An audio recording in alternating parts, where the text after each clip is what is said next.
Huwag mong ilabas ang kamay mo sa bintana ng bus. Kuya naman ang KJ mo. Hindi ako KJ, nag-aalala lang ako. Baka mamaya masagi yan ng ibang sasakyan. Gusto mo maputol yan? KJ ka, kaya ka nga nandito Ano naman ang masama kung nandito ako at sinama kita sa retreat ninyo? Tumingin ka nga sa paligid mo. Tingnan mo maigi. Lahat sila walang kasamang pamilya. Tapos ikaw nandito ka sa tabi ko at nagbabantay. Hindi kita binabantayan, sumama lang ako. Sumama ka para bantayan ako. Nakakailang kaya? Parang kahit anong gawin ko may nakatingin sa akin. Sino? Aba, sino pa ba? Siyempre ikaw. Para kang bata. Ganyan ka umasta tapos mag-i-expect ka na hahayaan ka ng kuya mo na mag-retreat mag-isa? Malay ko ba na praning ang kuya ko? 19 years old na ako. 19. 19 ka pa lang. Nakakainis ka talaga kausap, kuya. Alam mo, ihahanap na kita ng makakadate para maging abala ka. Bibigyan kita ng girlfriend para hindi na ako ang lagi mong pinapansin. Dami mong sinasabi. Kumain ka na nga lang. Nagbaon ako ng chicken burger sandwich na favorite mo. Talaga? May chicken burger? Bakit hindi mo naman sinabi agad? Di sana hindi na ako nagsungit sa'yo. Ayun naman pala Gutom ka lang talaga. Kumain ka na lang at wag mo na akong pansinin dito. Gusto ko lang talagang siguraduhin ang kaligtasan mo. Paano kitang hindi papansinin kung kinakausap mo ko? Parang hindi mo naman ako pinagsara ng pinto habang nagsasalita ako Hala, kuya, tingnan mo Ha? Bakit? Baboy ra mo ba yung nakikita kong tumatakbo? Yung palapit sa bus na sinasakyan natin? Grabe, ganyan pala kalaki ang baboy ra mo. Baboy ra mo yan kasi kamukha ng baboy. Mas nakakatakot lang ang itsura. Di ba, kuya? Sandali. Bakit parang papunta nga sa bus na sinasakyan natin ang baboy ramo? Masasagasaan ba natin yan? Kawawa naman. Baka iwasan naman ng driver. Nagulat ang lahat ng sakay ng bus nang dumaan ang baboy ramo sa kalsada. At sa gulat ng driver ay iniiwas niya ang sasakyan pero hindi sinasadyang bumangga ito sa puno. Hindi nagdalawang isip ng tulungan ni Ethan ng mga estudyante para makalabas ng sasakyan. Pagkatapos ay tumulong din siya na bigyan ng paunang lunas sa mga sugatan. Siya rin, kuya. Nasugatan siya. May sugat siya sa braso. Gamutin mo. Sige, kunin mo nga yung extra emergency kit ko dun sa bag. Sa pinakamalaking bag sa loob may blue na pouch. Sige, kuya. Ikaw Ella, ayos ka lang ba? Hindi ka ba nasugatan? Hindi naman. Paano naman ako masusugatan? Iniharang mo agad ang katawan mo, kuya. Akala mo superhero O di ba? Kung wala ako sino ang gagawa nun sa'yo? Ewan ko sa'yo. Paikuha na rin yung gray na pouch dun sa loob para sa extra tissue. Masyado kasi maraming dugo yung isang may sugat. Sige, wait lang, kuya. Kailangan na rin nating umalis dito kasi sasapit na ang gabi. Mukhang delikadong lugar na ito. Baka mamaya may mga mababangis pa na hayop na dumating. Ella, mag-try kang tumawag ng cab o taxi o kahit na anong tulong. Wala ngang signal, kuya. Kahit kanino? Oo nga. Kahit si Ma'am Rowena walang signal. Kanina pa kami sumusubok tumawag sa ibang mga kasama na nakasakay sa ibang sasakyan. Pero wala talagang signal. Hindi pa naman natin alam kung nasa ang lupalop na ba tayo ng mundo. Ay naku, paano kung maligaw tayo? Mag-relax ka lang muna dyan. Huwag kang mag-alala. Hindi tayo maliligaw. Ako ang bahala. Teka sandali. Titingnan ko muna kung ano yung pwede natin gawin. Wala na tayong maasahan ngayon kasi yung bus driver at yung konduktor parehong walang malay at sugatan. Kuya, susunod na ako. Huwag mo akong iwan dito. Tingnan mo, ang klingi mo tapos ayaw mo akong pasamahin dito. Kasi naman sino bang mag-aakala na may ganitong mangyayari, no? Na may bigla na lang susulpot na baboy ramo sa harapan natin. Tapos babanggain ang bus?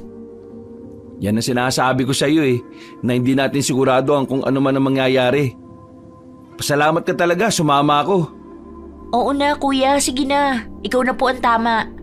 Alam mo ba, yung mga babae kanina pakiramdam ko, may crush sila sa'yo. Bakit naman? Pinagtitinginan ka eh. Grabe yung mga tingin nila sa'yo. Nagbubulungan pa nga na kesyo raw ang pogi mo, ang ganda ng mga mata, makapalang kilay, tapos mabait. Feeling ko sobrang thankful sila na kasama ka namin ngayon eh. Feeling ko dapat maging thankful ka rin. Thankful naman ako eh. Baka nagpanik na ako kung mag-isa lang ako dito. Pero yung mga tingin talaga nila sa'yo, kuya. Type na type ka talaga nila. Alam mo ba nung una pa lang, nagtanong na sila kung sasama ka na naman ba raw sa retreat, kagaya nung last time na sumama ka sa amin sa swimming. Mukhang mas gusto pa ako ng mga kaklase mo sa'yo eh. Hindi naman. Ay, kuya, tingnan mo oh. Malapit nang lumubog ang araw. Ang sarap picture ng langit. Nagpaparinig ka lang. Ito na cellphone ko oh. Gamitin mo na to para mag-picture-picture. Huwag kang lalayo sa paningin ko kasi magagabi na. Yay! Okay po. Thank you, kuya. Gusto mo ba ng cellphone? Sabihin mo lang At sa next sahod ko bibilang kita kagad. Talaga? Biro lang. Kuya naman bibilhan mo ba talaga ako? Oo nga, huwag kang mag-alala. Thank you! Sige na nga, kahit araw-araw ka pa sumama sa akin sa classroom. Parang iniinsulto mo naman ako niyan Joke lang po. Tingnan mo to kuya, ang ganda ng pictures ko. Patingin? Hala, kuya, may nakita akong lumipad. Siyempre, ibon yan. Hindi. Ay nako, mamaya ka na nga mag-picture-picture dyan. Tingnan mo muusok pala yung ilalim ng bus. Wala na tayong magagawa kundi ang maglakad na lang at lumayo dito. Baka mamaya sumabog yung sasakyan at madamay tayo. Saan naman po tayo pupunta? Narinig ko sa sinabi ng teacher nyo na baka maglakad-lakad na lang muna tayo hanggang sa makahanap ng matutuluyan o ng signal. Mas mabuti pa nga yun kaysa magstay tayo dito sa gitna ng daan. Tapos may baboy mo pa sa paligid. Oo nga no. Paano kung bumalik yun? Kaya nga Teka, sandali lang. Kakausapin ko lang yung teacher mo. Huwag kang lalayo masyado Nilapitan ni Ethan ang guro ng kanyang kapatid at kinausap. Napagkasunduan nila na maglakad na lamang hanggang sa makarating sa maaari nilang matuluyan kahit ngayong gabi lamang. Bitbit ni Ethan ang mga naglalakihang bag ni Ella at hinihintay ang kapatid niya. At ang mga kaibigan nito na nagpicture sa gilid ng mga malalaki at magagandang puno. Halika na! Bilisan nyo at huwag na kayong lumayo!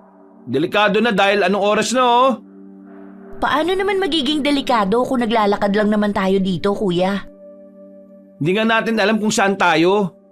Nabibigatan ka lang sa mga bag Hindi kaya.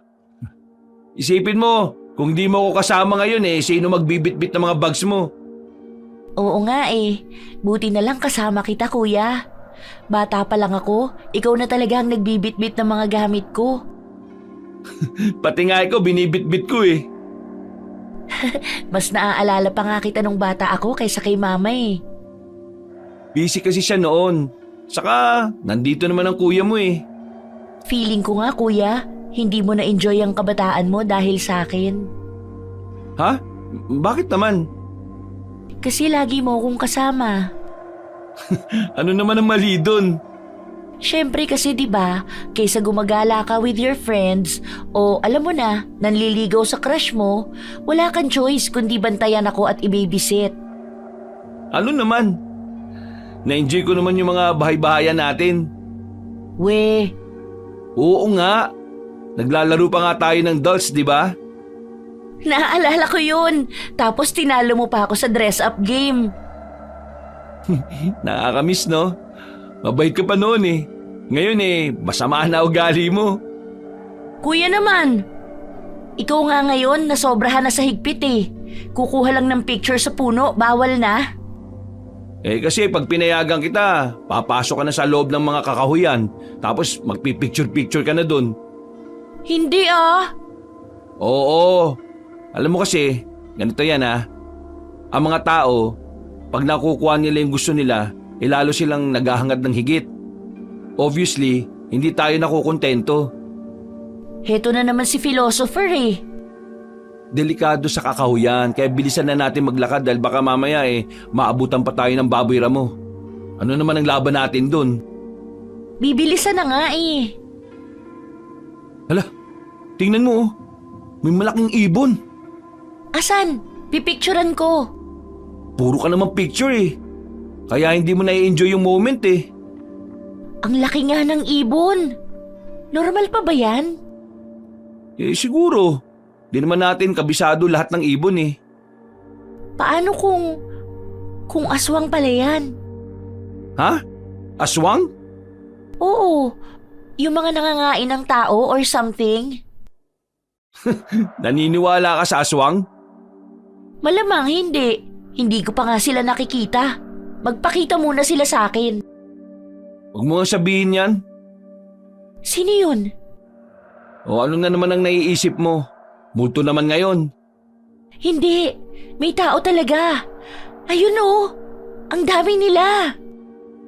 Ano? Saan ba? Ayun.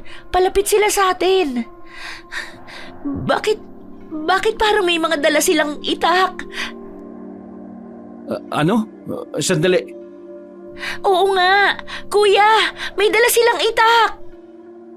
Dito ka lang sa likuran ko Huwag kang lalayo sa akin. Mukhang makikipag-usap lang naman sila sa atin Kahit kabado ay matapang na sinalubong ni Ethan ng isang grupo ng lalaking seryoso mga muka. Meron silang dalang mga itak. Napatingin si Ella sa nangungunang lalaki na halos kasing edad lamang niya. Mahigit namang hinawakan ni Ethan ang kamay ng kanyang kapatid. Magandang araw ho. Ano pong may tutulong namin sa inyo? May nakita ba kayong kakaiba sa dinaanan nyo? Ano po bang ibig nyo sabihin? Tinatanong ko kung may kakaiba kayong nakita. Ano nga bang kakaibang tinutukoy nyo? Hindi mo ba naiintindihan ang tanong ko? Sir, sana pinapaintindi mo sa akin na maayos kung ano ba yung tinutukoy mo. Malay mo naman makatulong kami. Tao. Baka may nakita kayong kakaibang tao. Ha? Kakaiba na tulad ng kakaibang suot? Nakakatawa, nakakatakot. Punit-punit ang damit, may dugo. Nagmamadali, naglalaway. O kaya naman walang saplot. Kung ganun ang hinahanap nyo, wala kaming nakitang ganung tao sa daan. O sige, salamat. Ang kakaiba lang ang baboy ramo. Ano? Nakakita kayo ng baboy ramo? Oo. Anong itsura at gaano kalaki? Mas malaki siya sa normal na baboy. Yun ang dahilan kung bakit kami naglalakad ngayon. Bakit? Nabangga kasi. Hoy kayo! Mauna na kayo at hanapin niyo yung baboy ramo. Malamang nandyan pa yan. Sorry pero baboy ramo ba talaga yung hinahanap nyo? Para kasing nagmamadali kayo Oo, at personal na yon. Salamat sa tulong mo. May tutulong din ba ako sa inyo? Ano nga ba ulit yung sinasabi mo kanina? Ako nga pala si Ethan. Ito ang nakababata kong kapatid si Ella. Sila naman yung advisor niya at assistant advisor, driver at mga kaklase. Pupunta sila sa retreat sa Juanita Resort at nabangga yung bus namin sa puno. Kasi bigla nga nagpakita yung baboy ramo sa daan. So wala kami naging choice kundi yung maglakad kasi sira na yung bus at natapon pa yung gasolina namin. Sorry ang haba ng sinabi ko may kung gaano pa kalayo yung Juanita Resort? Mga 8 o 9 na baryong daraanan nyo papunta sa Juanita Resort. Ha? Talaga? Ganun katagal ang biyahe? Kung makakasakay kayo siguro mga 6 na oras. Kung maglalakad kayo, huwag nyo nang ituloy. Ha? Bakit? Kasi gabi na at delikado sa daan. Hapon pa nga lang may nakita na kayong baboy ramo. Paano pa kaya kung gabi na? Mahirap na. Ayan nga rin ang iniisip namin May dumadaan pa bang mga sasakyan dito na posible naming masakyan? Oo, pero sarado ang daan dahil pista sa kalapit na baryo. At kung meron man na bus o jeep ay siguradong bukas pa yon. Ay naku naman. Pero may matutuluyan naman kayo na bahay sa susunod na baryo kung lalakarin nyo.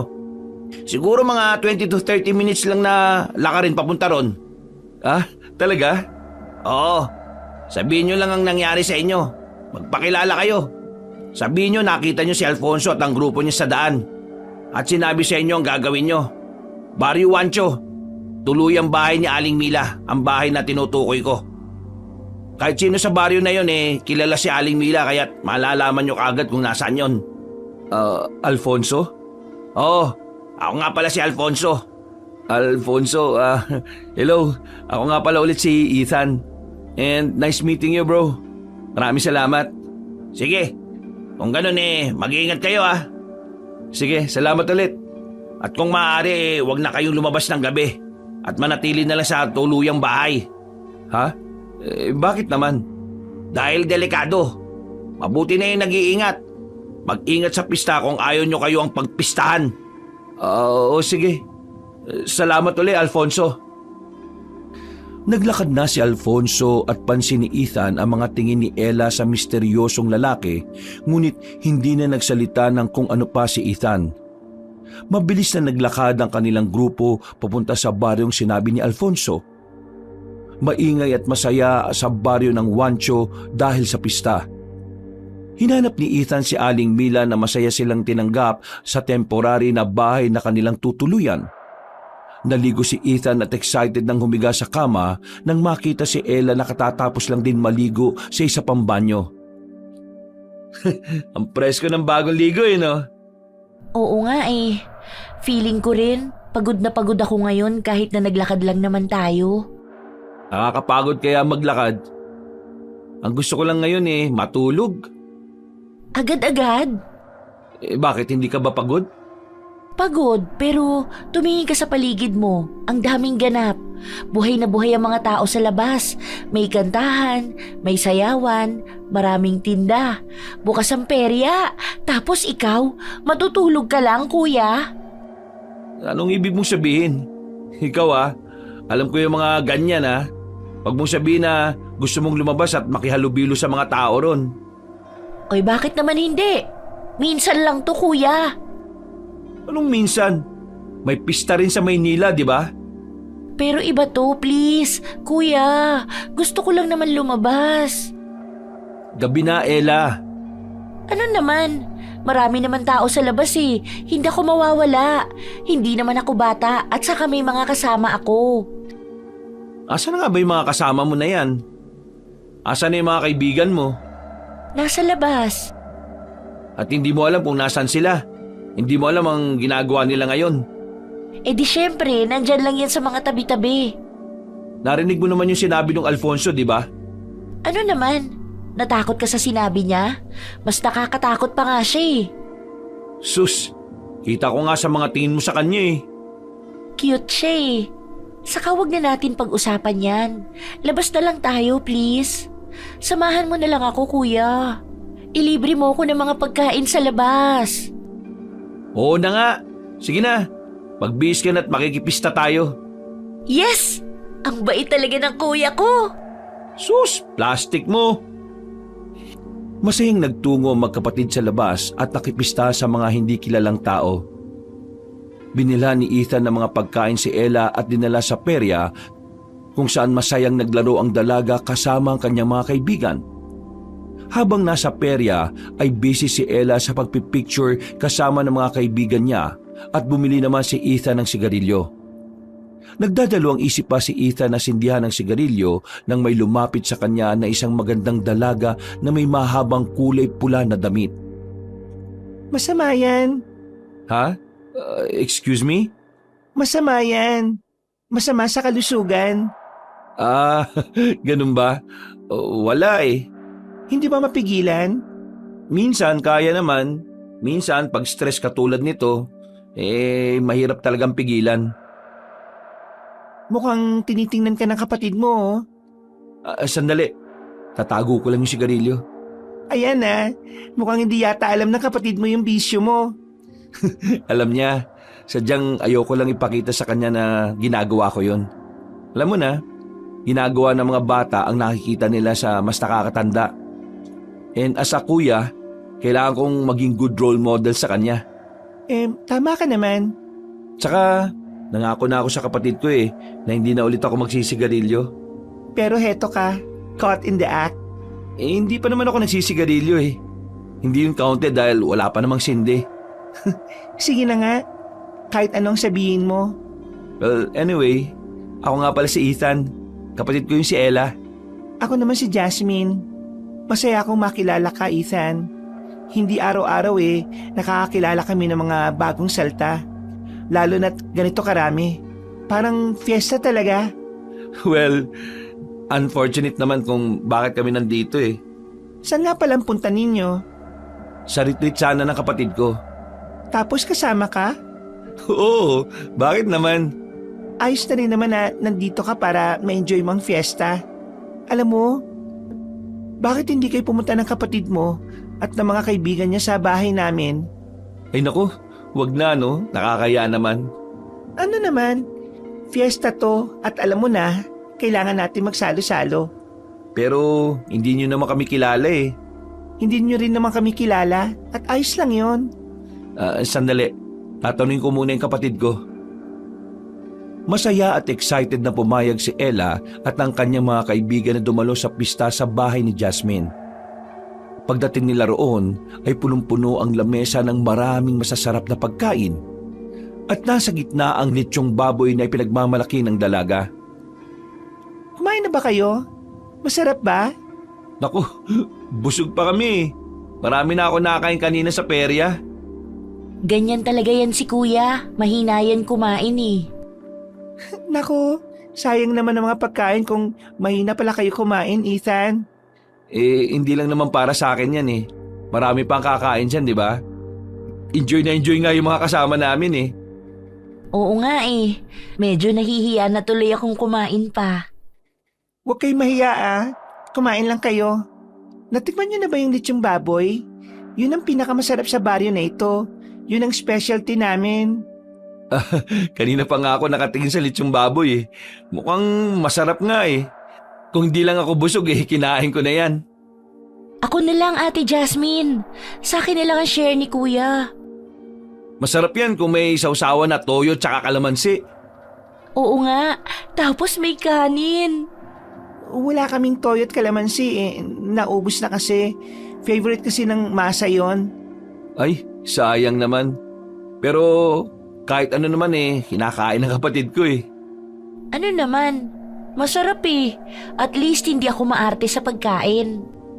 Dahil dyan, ay heto ng litsyong baboy mo, Ella. Naku, uy, Ella, mag-thank you ka Thank you po, Ate Jasmine. Ang sarap nga. Kakaiba ang lasa niya. Hindi ako OA pero ito na yata ang pinakamasarap na litsyong baboy na natikman ko. Maraming salamat at nagustuhan mo, Ella. Kumain ka na marami at ikaw rin, Ethan. Magpapauwi na lang ako sa inyo sa Maynila kasi mukhang gustong-gusto ni Ella Masyadong natuwa ang magkapatid sa pistahan kahit anong oras na silang nagising kinabukasan. Naunang nagising si Ella sa kanyang kapatid at magtatanghali na ng magising si Ethan dahil sa nagtatakbuhan sa loob ng bahay tuluyan. Kahit inaantok pa, ay tumayo si Ethan at lumabas ng kwarto. Nakita niyang aligaga si Ella na naglalaba ng mga kumot habang ang mga kaibigan niya at ang guro ay naririnig na nagsusuka sa banyo. Oh, anong meron, Ella? Hindi ko nga alam, kuya. Late na rin ako nagising Nagsusuka ba sila? Oo, si Clarice, May at Lisa. Uminom kayo, no? Ha? Hindi Uminom kayo kaya sila nagsusuka, no? Hindi po. Ibig mo bang sabihin si Ma'am uminom din? Sa bagay. Pero bakit naman sila magsusuka? Dahil ba sa mga halo-halong nakain nila?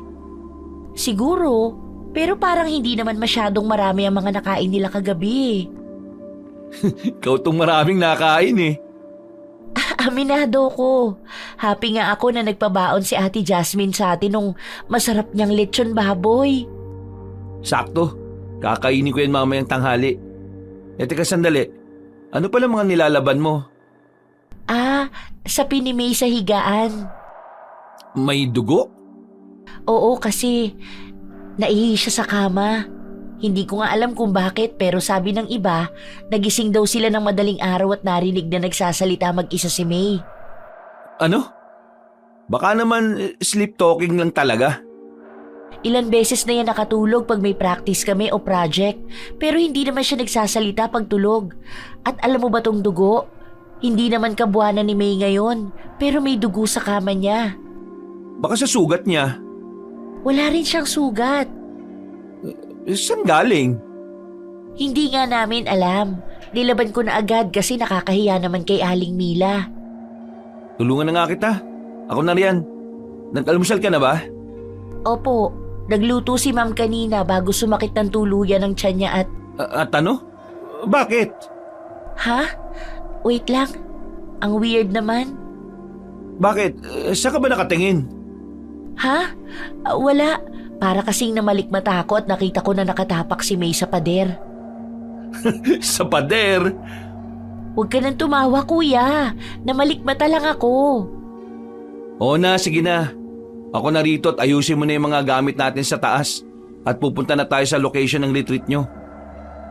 Nang dahil sa sunod-sunod na pagsusuka, pagsakit ng tiyan at masamang pakiramdam ng mga kasama nila, ay hindi na napag-usapan na hindi natuloy ang retreat. Sinugod si May sa ospital dahil hinimatay ito habang nagtatanghalian. Nakaschedule naman silang umalis ng 3:00 ng hapon at naisipan ni Ella at ni Ethan na puntahan si Jasmine sa bahay nito upang pasalamatan sa huling pagkakataon. Hala, naliligaw na yata tayo, kuya. Huwag kang magreklamo dyan. Kagabi, dami mong kinain sa bahay nila eh. Hindi ako nagrereklamo. Sinasabi ko lang na naliligaw na tayo. Kanina pa tayo paikot-ikot sa kakahuyan na to eh. Bakit naman kasi ang layo ng bahay nila, no? Paano kung kailangan nilang bumili ng kung ano? Ang layo ng tindahan. Mukhang nasa bahay na ni Jasmine ang lahat. Ano pa bang bibili nila sa tindahan? Ikaw ha, baka gusto mo lang talagang makita si Ate Jasmine ngayon. Namimiss mo siya, no? Ano bang sinasabi mo dyan? Sus! Ang mga tingin na yan. Oh, bakit? Ha? Bigla kang huminto sa pagsasalita eh. Bakit? Masama lang din ang pakiramdam ko. Medyo nahihilo na ako. Mukhang sa init lang to ng panahon. Alam mo, balik na nga lang tayo. Paano na si Ate Jasmine?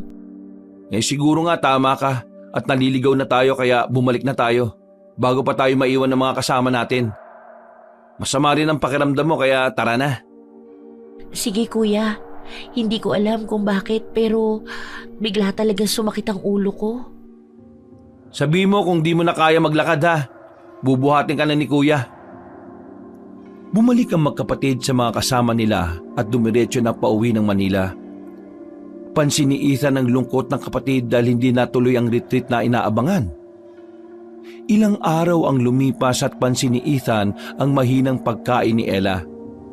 Kadalasang pagsukat mananakit ng tiyan at nakaramdam ng pag-aalala sa kanyang kapatid kaya't isang gabi ay kinausap niya si Ella tungkol doon habang naghahain ng dinner. Tara, kumain na tayo. Nagluto ako ng spicy fried chicken. At huwag mong sabihin na hindi ka na naman kakain ha. Kasi naman kuya, paano ko kakain kung sinusuka ko naman ang lahat? So ang solusyon mo hindi ka na lang kakain para wala kang isusuka. Hindi ko alam, pero ang sakit kasi sa pakiramdam ng nasusuka eh. Alam ko. Hindi kuya, iba to. Ilang beses na ako nagsuka pero iba to. Parang kinikiliti ang tiyan ko. Ay mali, para akong... Hindi ko alam. Parang machine na paikot-ikot at nahihilo ko. Actually, ngayon 2 kayong nakikita ko. Anong dalawa? Dalawa, like 2 ka sa paningin ko ngayon. Dahil hilong-hilo na ako. Ay nako, magpahinga ka na nga muna. Magpa-check up kaya tayo bukas. Pwede naman. O kahit wag na, gastos pa eh. Sige na, huwag mo nang isipin ng pera, no? Mas mahalaga ka roon. Ay, oo nga pala. Anong balita sa mga kaibigan mo? Masama pa rin ba yung mga pakiramdam nila? Oo, lalo na yung advisor namin. Weird nga eh. Ha? Bakit? Kasi, sabi ni Colin na kapatid ni Lisa at kaibigan ng kapatid ni May ay may iba raw ginagawa ang mga yon pero ayaw na niyang sabihin. Basta, nakakatakot daw. Ano naman kaya yun? Hindi ko alam! Ayaw nga sabihin eh! Ella? Bakit ka sumigaw? Nagtatanong lang ako eh. Po? Ha? Hindi ako sumigaw. Hindi, sumigaw ka eh. Ano bang pakialam mo? Ella? Ha? Sa kwarto na lang muna ako, kuya. Masama talaga ang pakiramdam ko. Kinabukasan ay nagpa-check up si Ella sa doktor at sinamahan siya ni Ethan. Niresetahan siya ng gamot at saglit namang gumaan ang pakiramdam ni Ella dahil sa pag-inom nito. Pero hindi natapos ang pagsusuka niya, pagiging mainitin ang ulo at pananakit ng tiyan. Ella, ilang araw ka nang walang kain ah. Akala ko mapapagaling ako ng doktor. Hindi ko nga rin alam eh. Sabi naman sa resulta ng mga scan sa'yo, wala namang problema katawan mo. Ang problema lang eh, hindi ka kumakain. Teka, huwag ka mag-alala. Bukas na bukas pupunta tayo sa ibang doktor para magpa-second opinion. Gastos na naman. Huwag mo nang isipin yan. Wala akong pakialam kahit milyon pa yung gastusin ko. Mapagamot lang kita. Hindi ko kasi alam ang nangyayari sa akin, kuya. Gusto kong kumain pero hindi ko alam kung anong gusto ko. Pag nagtatry naman ako na kumain ng kahit ano, hindi tinatanggap ng tiyan ko. Ano kaya nangyayari sa'yo? Kung hindi tayo nagpa-check up, iisipin ko talaga na buntis ka eh. Buntis. Ano? Gusto ko ng buntis! Ano ka mo? Hindi mo ba ako narinig? Gusto ko ng buntis! Gusto ko ng sanggol! Ella, ano bang pinagsasabi mo? Ang sabi ko, gusto ko ng sanggol! Sanggol? Anong gagawin mo sa sanggol? Ano pa bang ginagawa sa mga sanggol? Ha? Aalagaan. Kakainin! Ano? Ella, umayos ka nga. Ano bang pinagsasabi mo? Kinikilabutan na ako sa'yo ha. Kung hindi mo ako bibigyan ng sanggol, ikaw na lang ang kakainin ko! Ella, kumalma ka muna. Huwag kang lalapit. Ella, umatras ka. Natatakot ka? Ella, inuutusan kita Ella ha. Huwag kang lumapit. Napasigaw si Ethan nang sunggaban siya ng kanyang kapatid. Napahiga ang binata sa sahig at pumatong sa kanyang ibabaw si Ella na pilit inaabot ang kanyang leeg. Muling napasigaw si Ethan nang kalmutin siya ni Ella sa pisngi kung saan kitang-kita niya ang mahaba at namumulok na kuko ng kanyang kapatid at mga kamay na tulad ng sa baboy ramo. Pinagmasdan ni Ethan ang kapatid at nakita na galit ito at tumutulo ang laway. Naglalagas ang buhok at tumahaba ang mga ngipin. Itinulak niya ang kapatid palayo, pero gumapang si Ella palapit sa kanya. Kahit labag sa loob ni Ethan ay sinipa niya si Ella palayo. Pagkatapos ay nagmamadaling tumayo. Nagulat si Ethan nang itulak siya ni Ella palapit sa cabinet at hindi sinasadyang mabangga ang altar. Napasigaw si Ella nang makita ang rosary. Kinuha naman yun ni Ethan at hinarap sa kapatid niyang takot na nagtago sa ilalim ng kama. Mabilis na nilapitan ni Ethan ang dalaga at hinila ang mga paa. Naluluhang itinali ni Ethan ang kapatid sa kama at tinakot gamit ang rosary para hindi magwala. Maya-maya ay napansin naman ni Ethan ang pagbalik ng normal na anyo ni Ella. Kuya, hindi ko sinasadya. Hindi ko alam kung anong nangyayari sa akin. Shh! Alam ko. Tahan na. Huwag kang umiyak. Nandito na si Kuya. Natatakot ako, Kuya. Hindi ko alam kung anong nangyayari sa akin. Hindi ko sinasadya ang nagawa ko sa'yo. Hindi ko alam kung bakit ko ginawa yun o kung bakit ko sinabi ang mga yun sa'yo. Naiintindihan ko. Alam ko, Ella. Huwag kang magalit sa akin, please. Ella, hindi ako galit sa'yo. Hindi ako nagagalit sa'yo. Wala akong sama ng loob. Hindi ko sinasadyang sugatan ang mukha mo. Hey, it's okay. Wala kang kasalanan. Huwag kang mag-alala. Hindi ako galit sa'yo at hindi ako magagalit. Gusto ko lang malaman ang tunay na nangyayari sa'yo para alam ko kung paano kita matutulungan. Pwede mo bang ikwento sa akin ang lahat? Anong ikukwento ko? Kung ano mga naiisip mo, kung anong gusto mong gawin, kung ano ang gusto mong kainin at kung bakit. Kamumuhian mo ko. Mandidiri ka sa akin. Hindi totoo yan, Ella. Hindi ako mandidiri sa'yo. Makikinig ako. Kahit anong sabihin mo, ay makikinig ako nang hindi ka iniinsulto o kinamumuhian. Kaya Ella, ang gusto ko ay maging totoo ka sa akin ngayon. Kuya mo ko at nandito ako lagi sa tabi mo kahit anong mangyari. So please, sabi mo sa akin ang lahat. Hindi ko alam kung kailan nagsimula pero may gusto kong kainin. Gusto kong kumain ng hilaw na karne, kuya. Gaya ni May. Nalaman ko na hindi niya napigilan ang sarili niya at kumain siya ng hilaw na karne. Hilaw na manok. Ayan ang mga gusto ko, kuya. Pero sabi mo kanina gusto mo ng sanggol Hindi ko alam. Hindi ko alam ang sinasabi ko. Kahit sarili ko, hindi ko na maintindihan. Huwag kang mag-alala. Ako ang bahala. Gagawa tayo ng paraan. Hihingi tayo ng tulong. Opo. Pwede bang wag mo na muna akong tanggalin sa pagkakatali? Natatakot ako na baka kung ano magawa ko sa'yo, kuya. Lumabas si Ella upang mangalap ng impormasyon tungkol sa mga kaklase at guro ni Ella na naunang makaramdam ng masama. Nagulat si Ethan nang malaman na dinala na muna sa mental hospital si May at si Lisa naman ay nakakonfine sa ospital pero sinabi ng doktor na wala namang problema sa kanya. Gulong-gulo si Ethan sa nangyayari at labis na nag-aalala sa kanyang nakababatang kapatid. Umuwing bigo ang binata at hindi pa rin nakakaisip ng solusyon sa kalagayan ni Ella.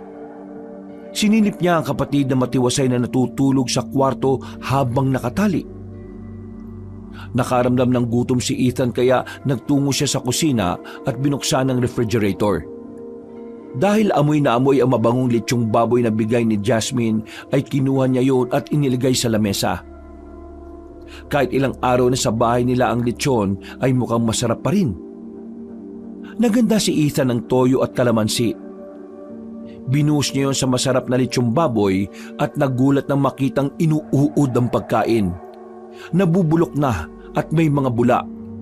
Ang mantika ay nagmistulang malapot na laway. Maya-maya ay narinig ni Ethan ang sigaw ni Ella. Hindi alam ni Ethan ang gagawin kaya nagmadali siyang pumunta sa kwarto ng kapatid para mag-impake ng mga damit. Kuya, anong meron? Saan ka pupunta? Aalis tayo, Ella. Ano? Saan tayo pupunta? Hindi ako pwedeng umalis na ganito ko. Baka bigla akong may magawa na hindi maganda. Baka masaktan kita o kaya makasakit ako ng ibang tao, kuya. Pero hindi ka rin safe dito. May paraan na ako nalaman kung paano ka gagamutin. Meron na? Anong paraan? Kailangan mo lang tibayan ang loob mo at magtiwala ka sa akin. Anong paraan mo, kuya? Ano nga bang dahilan? Bakit ako nagkakaganito? Alam mo na ba, kuya? Sa tingin ko alam ko na. Talaga? Ano? Bakit? Huwag kang magugulat masyado pero dahil to sa baboy na kinain mo. Ano? Saan ko kinain? Ang bigay ni Jasmine sa atin. Kumain ka ng ganon, di ba? Lahat kayo ay kumain ng ganon. Maliban lang sa akin. Kaya ngayon nagkakaganyan ka at ako naman hindi. Ha? Hindi ko maintindihan. Sandali, paano mo nalaman? Paano mo naisip yan? Totoo ba yan? Gawa-gawa mo lang ba? Ella, bakit naman ako gagawa ng kwento? Ganito, makinig ka mabuti ah. Kakain kasi sana ako kanina at kinuha ko yung tirang lechong baboy na nasa ref. Nilagyan ko ng toyo at kalamansi. Tapos, bigla na lang nakakadiri yung naging itsura. Ella, naglabas ng malapot na likido yung karne. Hindi ko alam kung ano ba yun. Kung bulok na ba yung lechon nang iluto siya, hindi ko alam. Imposible naman yon, kuya. Malinis ang lechon at... Malinis sa mga mata natin dahil binulag nila tayo. Binulag tayo ng babaeng yon. Binulag tayo ni Jasmine at hindi ko siya mapapatawad. Nabasa ko online na mag-research ako. Nakalamansi ang ginagamit upang makita ang tunay na kalagayan ng pagkain galing sa aswang. Si Jasmine posible na isang aswang. Inaswang kanya, Ella. Kumain ako ng... ganun? Teka, ano? Aswang? Oo, kayo. At ang gagawin natin ngayon ay babalik. Dahil walang albularyo dito sa Manila At ang sabi ng mga nabasa ko, bumalik sa probinsya kung saan yun nakuha. Babalik tayong lahat? Tayong dalawa lang muna. Hindi maganda ang kalagayan ng mga kaibigan mo at mas malala na sila. Gagawin muna natin ang paraan ng kalagayan mo. Pagkatapos saka natin sila tutulungan, okay? Sige, kuya. Huwag ka mag-alala. Hindi ka pababayaan ni kuya. Ano yun? May kumakalabog sa bubong natin. Sandali. Kukuha ko ng asin at bawang dahil yun ang maaari natin panlaban sa mga aswang. Baka aswang yang nasa bubong. Hindi ko naiintindihan, kuya. Bakit nila ginawa yun? Anong gusto nila? Yan ang hindi ko alam at aalamin natin yan pagdating natin doon. Bumiyahe agad ang magkapatid pabalik sa probinsyang pinanggalingan nila. May baon silang rosaryo, Biblia, asin, bawang at holy water. May ilang beses na naging agresibo si Ella habang nasa biyahe at sinisigawan ng kapatid. Pero niyayakap lamang siya ni Ethan upang pakalmahin. Nang nasa lugar na sila, iginala ni Ethan ang paningin sa labas ng bintana ng sasakyan. Habang nakasakay sa bus ay nakita ni Ethan si Alfonso na nagmamadaling tumatakbo papasok sa kakahuyan. Sugatan at may hawak na itak. Dali-daling pumara ang binata. Dala ang mga gamit nila ay bumaba sila sa bus at sinundan si Alfonso. Alfonso! Alfonso! Sandali lang! Ano ba yun? Sayang. Ano ba kailangan nyo, ha? Nakatakas tuloy yung hinahabol ko. Ako si Ethan. Naalala mo ba ako? Hindi kita kilala. Sandali lang. Huwag ka munang umalis. Bitiwan mo ako. Sandali lang to. Sabing bitiwan mo ako May nahabol pa ako oh. Ano bang hinahabol mo? Aswang ba? May aswang ba dito, ha? Asan mo yung aswang sa lugar na to? Asan na ba yung Jasmine na yun? Kilala mo si Jasmine? Paano mo nakilala si Jasmine? Nakita mo na ba siya? Oo. Yung babae na yun, aswang ba siya, Alfonso? Oo. Sandali. Kayong dalawa. Kayo yung na-stuck dito nung piyesta di ba? Ayun, naalala mo na ako. Bakit? Ano bang meron? Akala ko ba umalis na kayo? May ginawa si Jasmine sa kapatid ko. May pinakain siya sa kanila. Sandali. Paano nyo nakita si Jasmine? Kilalang aswang ang pamilya ni Jasmine. At ni isang tao na nakakita sa kanya hindi mo lang kayo sinabihan. Saan mo siya nakilala? Sa perya. Inibitahan niya kami na magtungo sa bahay nila At nagtungo naman kayo talaga? Ano bang alam namin? Hindi kayo nagtaka na nasa gitna ng kakahuyan ng bahay nila? Hindi ko alam Ang alam ko nasa gitna nga ng kakahuyan pero hindi naman malayo. At isa pa, binalikan namin sila kinabukasan upang magpasalamat pero wala na sila. Hindi na namin nakita ang bahay nila o si Jasmine. Dahil nilinlang lang kayo ni Jasmine. Bakit ba kayo sumama sa taong hindi nyo kilala? Malay ba naman namin na ganun siya? Mabait siyang lumapit sa amin Akala namin normal lang yun. Normal naman sa pistahan na magpakain sa mga bahay-bahay, di ba? Diba siguro sila dahil marami kayo. Malamang masaya sila dahil marami silang nabiktima. Ano bang balak nila? Kung aswang talaga si Jasmine, anong balak nila sa kapatid ko at sa mga kasama namin? Ano bang kasalukuyang nangyayari sa kanila? At sa kapatid mo. Kung hindi ako nagkakamali, Ella ang pangalan? Oo, siya nga si Ella. Nanakit yung tiyan niya eh. Tinatanggihan niya yung normal na pagkain. Ang isa sa mga kaibigan niya ay kumakain ng hilaw na manok. Ay, sus Mariosep! Nag-iba ang ugali ni Ella. Nagiging mainitin ang ulo niya. Ang sabi niya sa akin, gusto niyang kumain ng sanggol. Naguhugis paan ng baboy ramo yung mga kamay niya. Nagkakaroon ng pangil, umahaba ang kuko at nabubulok. Gusto niya rin akong kagatin eh. Alfonso, ano bang ginagawa nila sa kapatid ko? Hindi ako nagkakamali hinahanda nila si Ella at ang iba pa. Hindi ko alam pero pwede silang ginagawang aswang. Asawa ng aswang. O tik-tik na maging hayop na utusan ng mga aswang. Ang kapal naman ng mukha nila na gawin sa kapatid ko yun.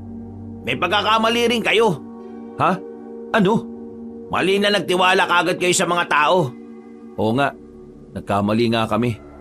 Sana natuto na kayo. Natuto na ako. At hindi na babalik sa probinsya na to sa susunod. Hindi lang naman ito ang lugar na may aswang Kahit saan may aswang. Kahit sa Maynila. Sadyang magaling lang silang magbalat kayo. Magaling makihalubilo. Magaling magpanggap ng mga normal na tao na gaya natin. Hindi nga ako makapaniwala na merong aswang talaga eh. Hindi lang aswang, engkanto, duwende, kapre, tikbalang.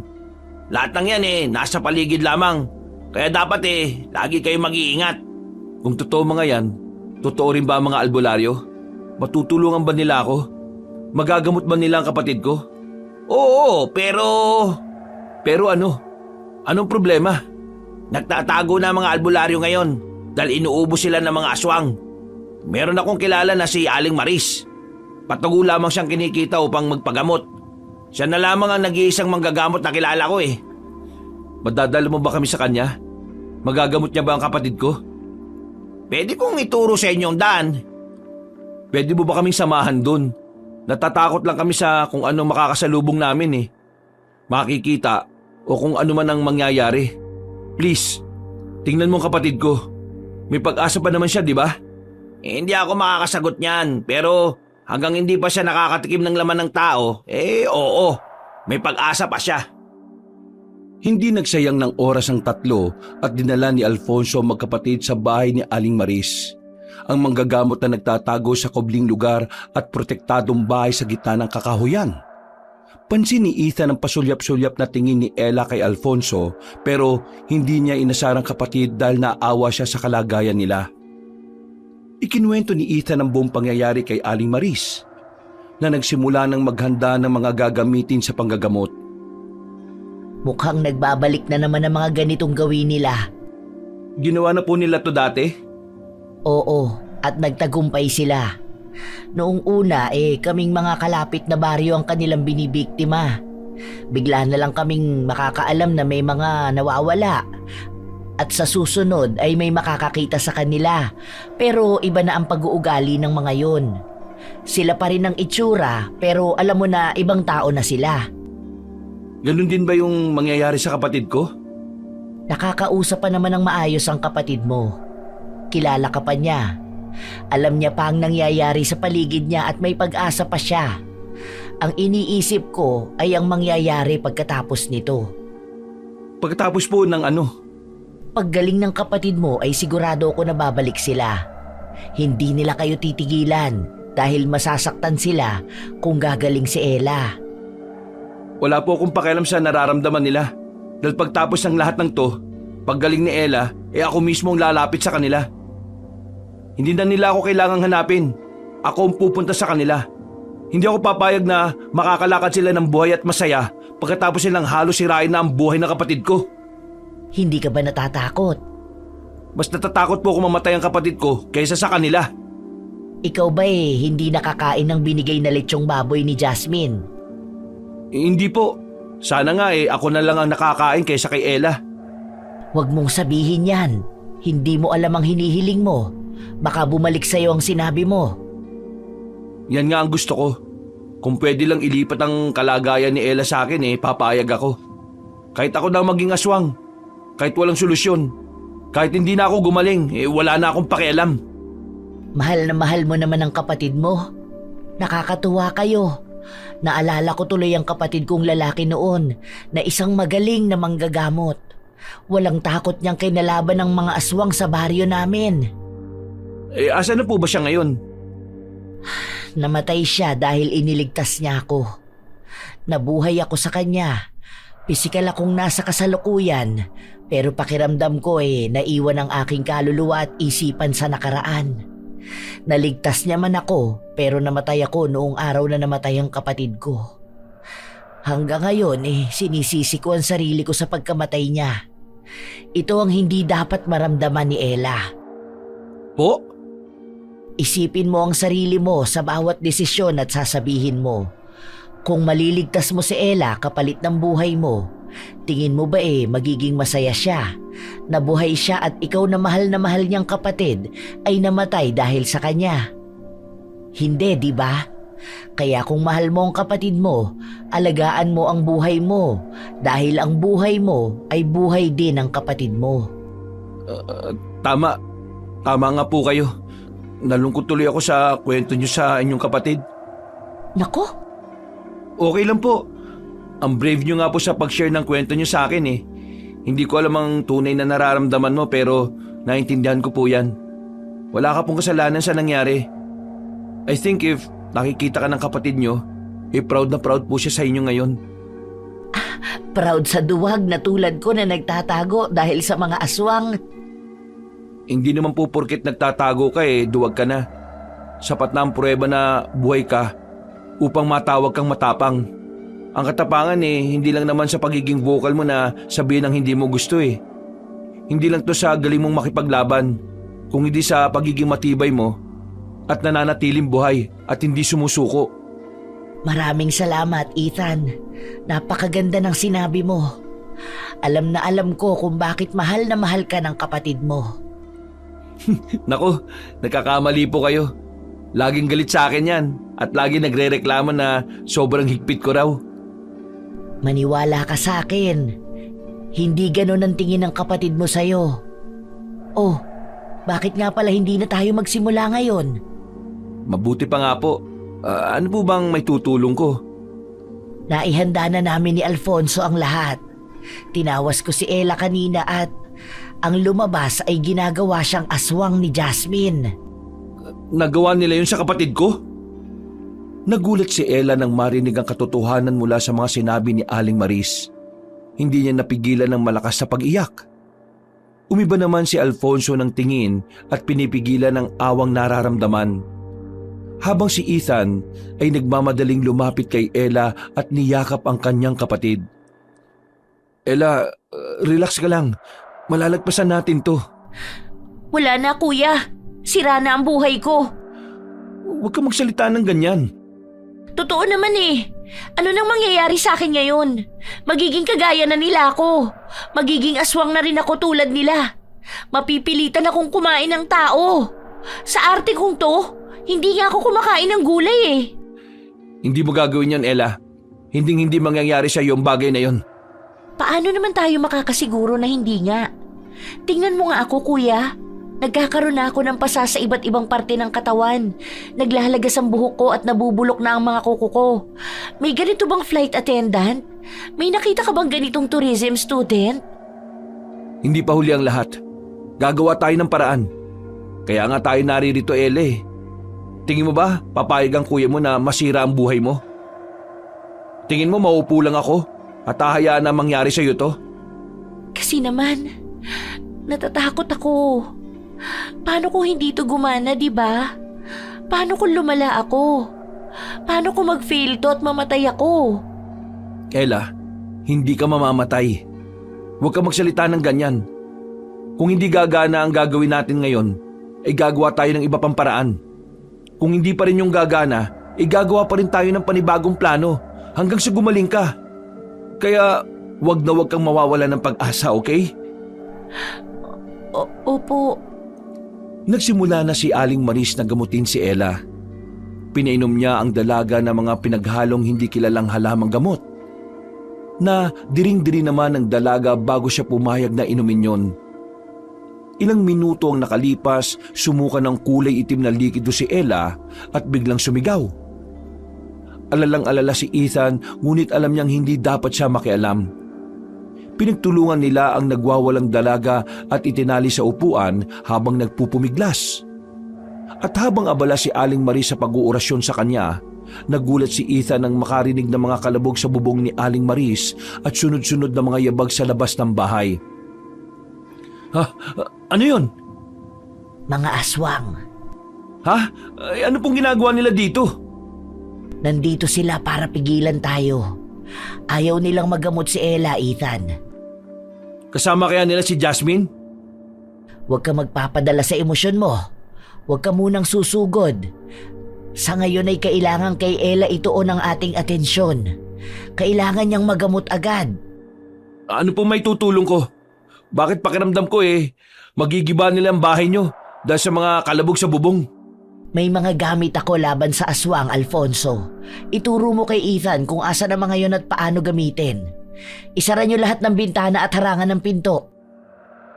Bumalik sa pag-uurasyon si Aling Maris at saglit na sinulyapan ni Ethan ang kapatid niya bago nagmamadaling isara ang mga bintana.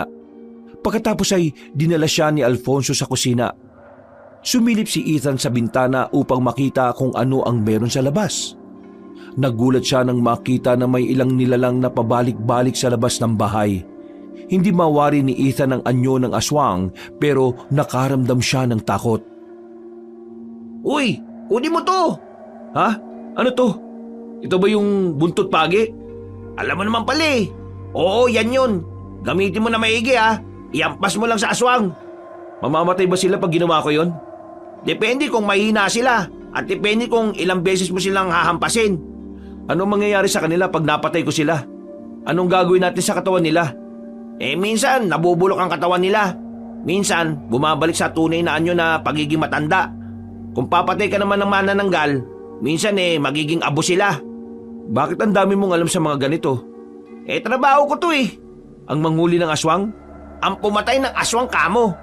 Hindi ba parang ang bata mo sa ganito kabigat na trabaho? Pinili ko to, bata pa lang ako. Kaya hindi ko na iniisip ang bigat ng trabaho kung masaya naman ako sa ginagawa ko. Ano? Masaya kang pumapatay? Isipin mo na lang, masaya akong tumutulong. Tara na, sundan mo ako at lagyan ng asin ang loob ng bahay. O sige, tara. Kunin mo tong asin at ihagi sa bawat sulok ng bahay. Sige. Effective ba talaga to? Oo, mapapaso sila dyan. Maglagay ka na rin sa bintana. Nagulat si Ethan na maglalagay sana siya ng asin sa bintana ay biglang nasira ang marupok na kahoy na pansara. Sinunggaban siya ng isang malaking aso na namumula ang mga mata. Mahaba ang galamay at naglalaway. Napahiga si Ethan sa sahig at tutulungan sana siya ni Alfonso, pero ang lalaki naman ang sinugod ng isa pang aswang. Napasigaw si Ethan at lumayo sa kanya ang aswang at pansin ng binata na papunta ang aswang sa silid kung nasaan si Ella at Aling Maris. Mabilis na hinampas ni Ethan ang halimaw na galit siyang nilingon. Muli itong hinampas ni Ethan ng buntot pagi at hinagisa ng asin.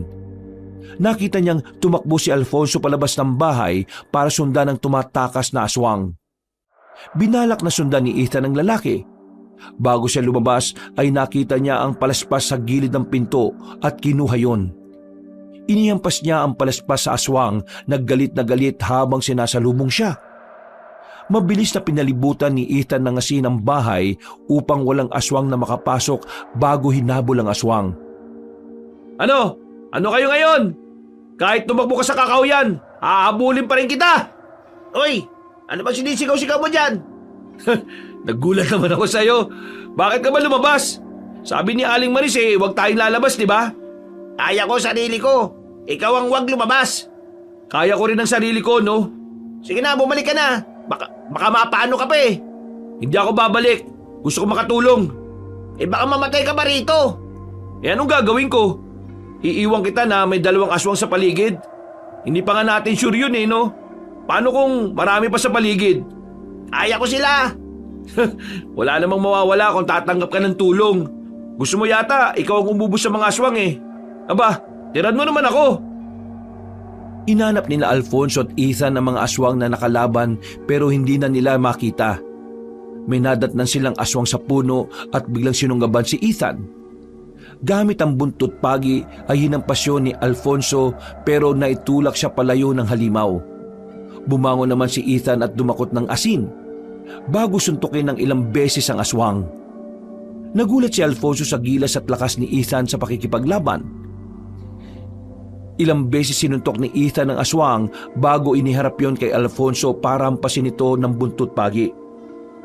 Maya-maya ay nagulat sila nang makarinig ng mga pagaspas ng mga pakpak at dahon sa paligid, ngunit wala naman silang nakikitang nilalang. Ha? Ano yun? Tik-tik lang, alaga ng aswang. Naku, paubos na asin ko.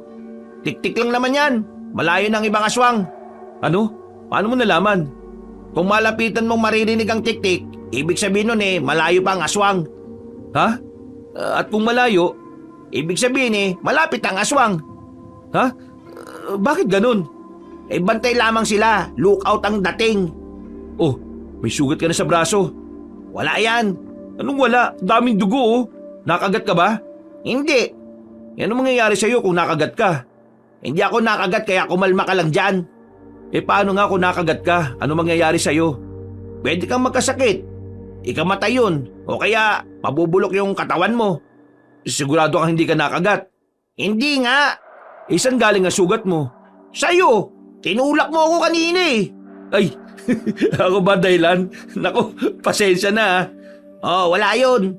O sige na, bumalik na tayo tapos gabutin natin yung sugat mo. Wag na. Wag mo akong hawakan. Ako nang bahala rito. Bumalik na lang tayo. Sige, tara. Hindi ko na kabisado daan Kabisado ka naman ng daan kaya sumunod ka na lang. Gaano katagal mo na itong ginagawa? Simula 8 years old ako. Ha? Bata mo pa nun Oo, kasama ko pa yung tatay ko at ang kapatid ko. Lahi kasi ng pamilya namin yun. Hanggang ngayon ba grupo-grupo pa rin kayo na naghahunting ng mga aswang? Ako na lang Matagal lang patay ang tatay ko at ang mga kapatid ko umalis na rito. Wala na kaming kontak. Nasa Manila na siguro at may magagandang buhay. Malayo sa ganito. Nakakalungkot naman yun. Masaya nga ako Mabuti naman at wala sila rito dahil magulo ang probinsya na to. Doon sila sa buhay na gusto nila. Sa magiging masaya at ligtas sila. At ikaw naman, bakit nandito ka pa rin? Bakit hindi ka sumunod sa mga kapatid mo? Saan ako pupunta? Sa Maynila? Oo, Sino naman ang pupuntahan ko doon? Saan ako tutuloy? di sa bahay ng mga kapatid mo. 10 taon na nga kaming walang usap-usap Di sa bahay ka namin pumunta. Ha? Ano? Anong ano? Ano ka riyan? Sabi ko kung gusto mong pumunta sa Maynila, magbakasyon, gumala, doon mag-aral at kung ano ang gusto mong gawin, pwede kang tumuloy sa amin. Kaya kung ano-ano nangyayari sa inyong magkapatid masyado kayo mabait Masyadong malaking tiwala nyo sa mga taong hindi nyo naman masyado kilala. Ikilala naman kita Pero sapat na ba yun? Sapat ba yung pagkakakilanlan mo sa akin para patuloyin ako sa bahay nyo? Oo naman. Alam ko naman na mabuti kang tao Hindi mo ako kilala. Hindi mo alam ang mga bagay na nagawa ko. Ang bata mo pa, Ethan, para sayangin ang buhay mo. Habang maaga humanap ka ng pangarap mo. Wag na wag mong ililigaw ang landas mo. Ilang taong ka na ba? 19. Oh, kasing edad mo lang din yata yung kapatid ko Yata? Hindi mo sigurado kung ilang taon si Ella? Hindi Hindi ko na naiisip yung eksaktong birthday niya dahil sa dami ng iniisip ko. Basta ang mahalaga sa akin, magkasama kami. Saka para sa akin, kahit puti na ang buko, batang kapatid ko pa rin siya. Ay, siya nga pala. Kayong dalawa lang ba magkapatid? Oo, wala na mga magulang namin. At kami na lang ni Ella magkasama. Bale, ikaw ang guardian niya. Oo, kaya nga ingat na ingat ako sa kapatid ko Kahit nga alam mo hindi ko pinapadapo dyan tapos ganito mangyayari. Magaling naman si Aling Maris at tutulungan niya kayo. Sana nga. Maraming salamat pala Alfonso sa mga natulong mo. Sa pagsabi mo sa amin ng matutuluyan. Dahil nga sa akin nakaganyan si Ella. Sana hindi ko na lang sinabi sa inyo yung bahay tuluyan na yun. Hindi mo kasalanan yun. Hindi mo naman gusto na mangyari yung bagay na yun Malinis ang intensyon mo at maraming salamat sa natulong mo. Salamat ulit dahil Hanggang ngayon tinutulungan mo pa rin kami magkapatid. Alam mo, ikaw rin masyado ka rin nagtitiwala sa mga taong hindi mo kilala. Bumalik na ang dalawa sa bahay ni Aling Maris at nakitang nakatulog na si Ella. Nagliligpit naman si Aling Maris ng mga ginamit niya at lumapit doon si Ethan upang tumulong. Habang si Alfonso ay nag-aalalang sumulyap kay Ella bago magtungo sa sala upang siguraduhin na wala ng mga aswang doon. Kumusta po si Ella? Gumaling na po ba siya? Magaling na po ba siya? Sinuka na niya ang kanyang kinain. Hindi ko po maintindihan Yun po bang mahalaga? Oo, yun ang kailangan ko. Meron din akong pinainom sa kapatid mo upang malinis ang kanyang tiyan. Hayaan muna natin siya magpahinga sa ngayon at mag-antabay na lang na magising siya maya-maya dahil baka mauhaw siya at kailangang uminom ng maraming tubig. Baka magutom siya, baka magsuka ng marami. Sige po, maraming salamat po Aling Maris. Hindi ko po alam kung paano kayo pasasalamatan. Magbabayad po ako ng malaki. Hindi ako tumatanggap ng bayad, Ethan. Po? Paano po ako makakabayad sa inyo? Sapat na sa akin ang pasasalamat mo na alam ko naman na totoo. Hindi ako tumatanggap ng bayad dahil bukal ang pagtulong ko. Maraming salamat po talaga. Babawi po ako. Tutulong po ako sa inyo rito. Ipagluluto ko po kayo. Hindi mo na kailangan gawin yun. Mukha pong pagod na pagod kayo Magluluto po ako ngayon. Masarap po ako magluto. Yun po ang bawi ko at please po, huwag niyo na po akong tanggihan. Gustong gusto ko lang pong bumawi sa inyo ni Alfonso dahil ang laki ng tulong po na ibinigay niyo sa amin ngayon. Habang tulog pa rin si Ella, ay tinulungan ni Ethan si Alfonso na ayusin ang mga bintanang nasira. Pagkatapos ay namili ang binata sa malapit na talipapa. Abala ang binata sa pagluluto habang kakwentuhan si Aling Marie sa kusina at nagtatawanan ng dalawa. Pagkatapos magluto ni Ethan, ay tatawagin niya na si Alfonso habang si Aling Maris ay naghahain na.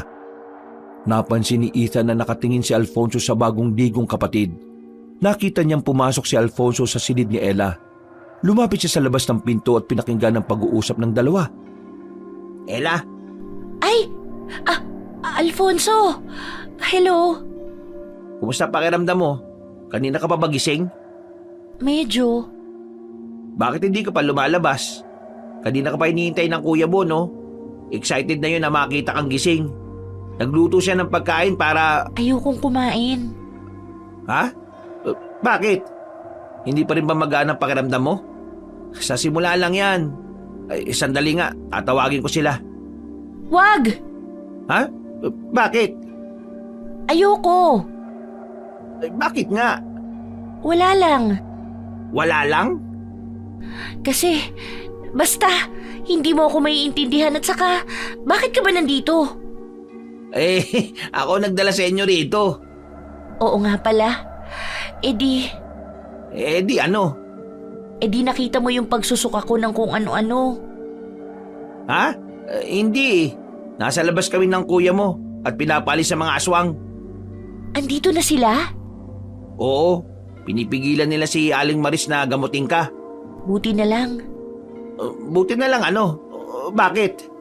Kasi abala kayo at hindi nyo nakita ang pagsusuka ko. Okay lang si Aling Maris makakita kasi parehas naman kaming babae. Kakaiba ka rin no? Mas iniisip mo pa yan? Talaga? Oo nga pala. Sumugod ang mga aswang, di ba? Kumusta naman si kuya? May nangyari ba sa kanyang hindi maganda? Nasugatan ba siya? Kung sasabihin ko ba na oo, lalabas ka na rito at magpapakita ka sa kanya. Kanina pa siya naghihintay na magising ka Hindi pa rin. Bakit ba ayaw mong lumabas ng kwarto? Kasi naman, anong sasabihin ni kuya sa akin ngayon? Nahihiya na ako sa kanya. Parang sobrang pabigat na ako sa kanya Tingin mo, pabigat ka sa kapatid mo? Oo. Alam mo ba, hindi siya nakatapos ng college dahil sa akin. Next time na lang daw siya mag-aaral. Basta raw ang mahalaga, nasa private school daw ako. Tapos ako pa ang lagi niyang inuuna sa lahat. Ang unfair niya naman sa sarili niya. Tapos ngayon, heto, sa sobrang kakulitan ko at hindi pag-iingat, gumawa pa ako ng problema na si kuya pa ang gagawa ng solusyon. Ang pasakit ko naman masyado. Sa lahat ng ginagawa ko, si kuya lagi ang naapektuhan. Pabigat, di ba? Sa tingin ko hindi pabigat ang tingin ng kapatid mo sa'yo. Kasi lahat ng yun bukal sa kalooban niya. Kilala mo ba siya? Paano mo nasabi? Hindi mo ba kilala ang sarili mong kapatid at iniisip mo yan? Alam mo, sa lahat ng ginagawa ni Ethan ikaw ang iniisip niya. Ilang beses kanyang binanggit at sobrang nag-aalala siya. Sobrang gustong-gusto niya na maging maayos ang kalagayan mo. At bumalik na kayo sa normal. Kasi naman, Minsan naman nakakatuwa ang mga kwento niya sa'yo. Pero hindi niya man lang sinabi na nagsisisi siya sa lahat ng mga sakripisyo niya. Hindi kanya sinisisi sa mga nangyari. Kaya yan, yung lahat ng iniisip mo, hindi yan pumapasok sa isipan ni Ethan. talaga? Sa tingin mo ba? Nahihiya talaga ako sa kapatid ko Oo, hindi yan iniisip ni Ethan. Mahal na mahal ka ng kapatid mo, Ella. Ako rin naman kahit na ang higpit-higpit ni kuya sa akin. Kahit na ang pasaway niya rin minsan. Sobrang na-appreciate ko ang lahat ng mga ginagawa niya. Gusto kong bumawi kay kuya. Gusto ko na pagkatapos ng lahat, may magawa akong mabuti sa kanya. Kung gusto mong bumawi, magpagaling ka muna. Oo, saka sa'yo rin. Sa akin? Oo, sa inyo ni Aling Maria. Maris. Si Aling Maris yun, hindi Maria. Ayun, basta siya. Thank you sa inyong dalawa ha. Ako nga pala si Ella. Oo, kilala na kita. Pero hindi pa tayo formal na nagpapakilala sa isa't isa. Okay, sige. Ako si Alfonso. Natutuwa ako makilala ka, Ella. Pinanood ni Ethan ang paglalahad ng kamay ng dalawa. Lalabas na sina Alfonso at Ella sa silid. Kaya lumayo si Ethan sa pintuan at kunwaring hindi narinig ang usapan ng dalawa. Masayang nagsalo-salo ang apat at nagkwentuhan sa hapagkainan. Dahil gabi na ay hindi na sila hinayaan ni Aling Maris na umalis. Kahit si Alfonso ay sa bahay muna ng maggagamot na kitulog. Binigay ni Aling Maris ang isang kwarto sa magkapatid habang si Alfonso naman ay nagsabi na sa sala na lang matutulog. Pagkapasok ni Ethan sa kwarto ay nadatnan niyang tinitingnan ni Ella ang picture nila kasama ng kanilang mga magulang. Oh, di ka pa natutulog? Hindi pa ako inaantok. Ang haba rin ng tulog ko Tingnan mo to kuya. Nung time na long hair ka pa. Tingin nga. Bata mo pa riyan Oo nga Mga time na pinapauwi mo pa ako ng 5 p.m. ng hapon.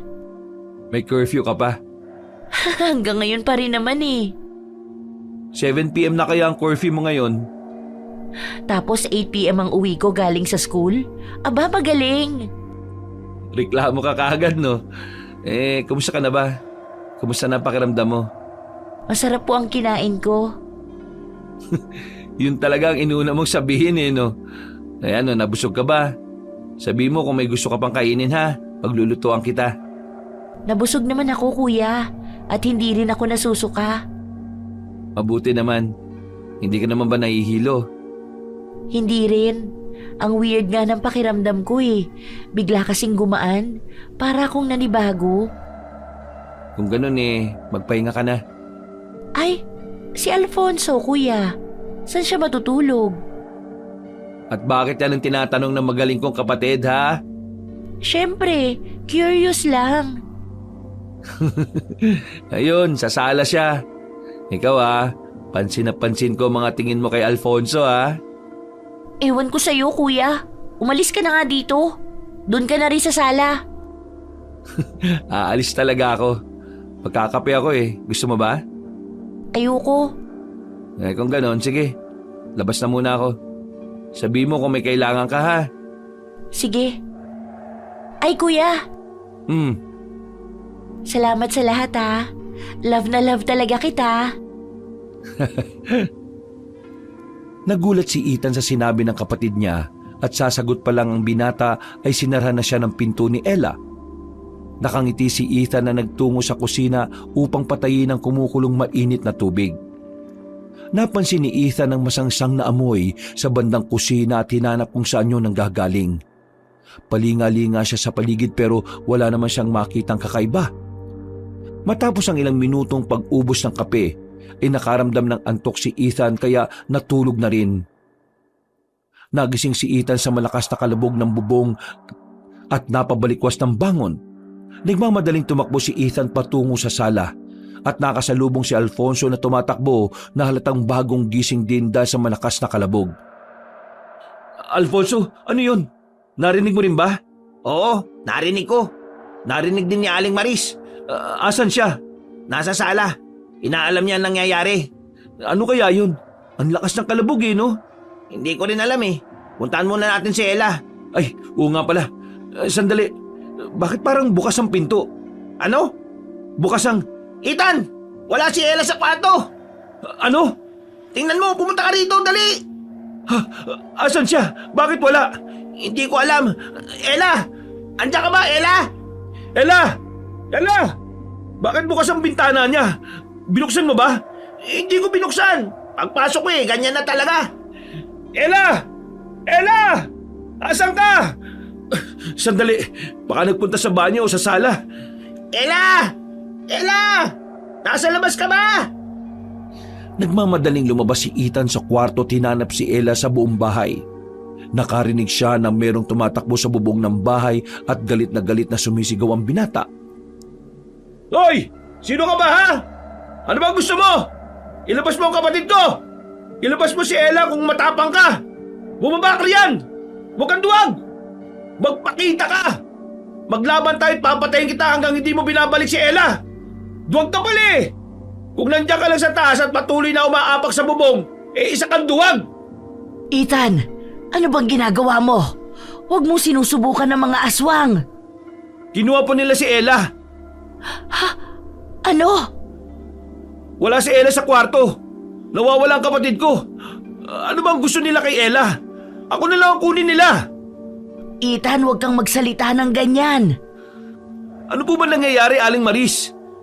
Paano ba talaga matatapos to? Gagawa tayo ng paraan.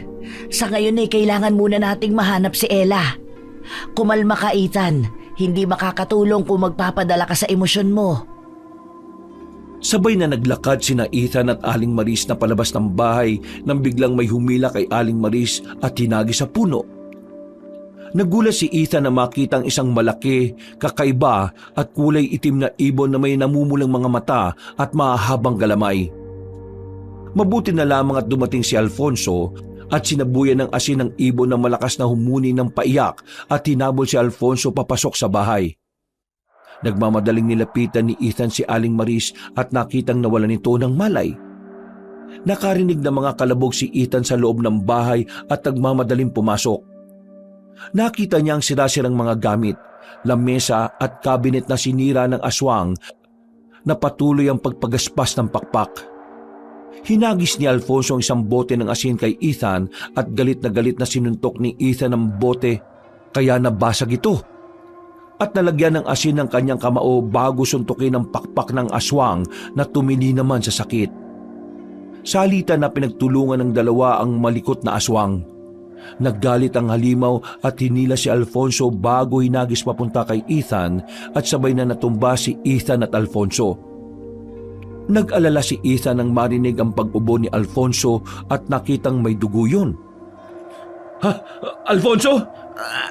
Ayos lang ako. Huwag mo akong alalahanin. Ilang beses ko nang nagawa to. Sigurado ka naman na okay ka lang, di ba? Tulungan na kitang tumayo. Akin ang braso mo. May kakaiba sa kanya, Ethan. Ano? Hindi ko rin mawari pero iba siya sa mga nakalaban ko. Siya ba si Jasmine? Hindi ko sigurado Kung siya si Jasmine, papatayin ko talaga siya. Sa tingin ko hindi siya si Jasmine. Pinadala lang siguro siya upang i-distract tayo habang tinatakas nila si Ella. Kung ganon, bahala ka na rito. Lalabas ako, tahanapin ko si Ella. Sige, mag-iingat ka. Ikaw din mag-iingat ka, Alfonso. Nagmamadaling tumakbo si Ethan at lalabas na ng bahay nang hilahin siya ng aswang pabalik. At galit namang initak ni Alfonso ang mahabang galamay ng aswang. Humarap si Ethan sa aswang at sinabuyan ng asin sa muka bago yun hampasin ng plorera. Nang mabasag naman yon, ay kumuha ng bubog si Ethan at tinusok sa tagiliran ng aswang. Galit na pinagaspas ng aswang ang kanyang mga pakpak at tumalsik ang dalawang binata sa magkabilang dulo. Sumigaw ang aswang habang sinusubukang lumipad. Nagmamadaling tumayo si Ethan at kinuha ang buntot pagi. Saka hinugupit ang aswang na napahiga sa sahig at nangihina na. Gumapang palayo ang aswang bago sumigaw at lumipad palabas ng bahay. Hinabol siya ni Ethan hanggang sa makarating sa bakuran. Tumilapon ang binata at inabot ang paa ng aswang. Saka yung binagsak sa lupa pagkatapos ay muling hinampas ng buntot pagi. Nang hina ang aswang kaya nagdalawang isip si Ethan na patayin ito dahil sa awa. Napansin niyang kaparehas nito ang mga mata ng kapatid niya. Lumuluha ang aswang at nagulat si Ethan nang bumalik sa pagiging anyong tao ang aswang.